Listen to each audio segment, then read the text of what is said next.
Incendiary weapons create fire and heat through the chemical reaction of a flammable substance, and they cause excruciatingly painful burns that cut through flesh, muscle, ligaments, tendons, all the way to the bone. Generally, within the medical world, it's known that one of the most devastating things that you can deal with are severe burns in children. Human Rights Watch has documented the use of incendiary weapons in a number of countries in recent years, most notably in Syria, where there's been widespread use, particularly over the past year. Those weapons have landed on civilian areas and villages, as well as on hospitals, burning them to the ground. It's become increasingly clear that the existing international law under the Convention on Conventional Weapons has not been working.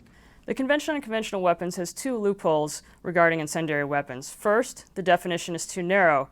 It only covers weapons whose primary purpose is to burn or set fires, and thus excludes weapons like white phosphorus that have incendiary effects and cause equally painful burns and injuries.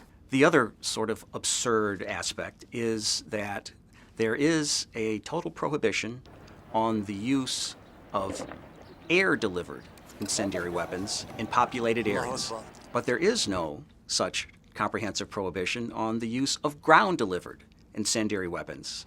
Strengthening the treaty is important because it creates stronger obligations on countries that have joined the treaty.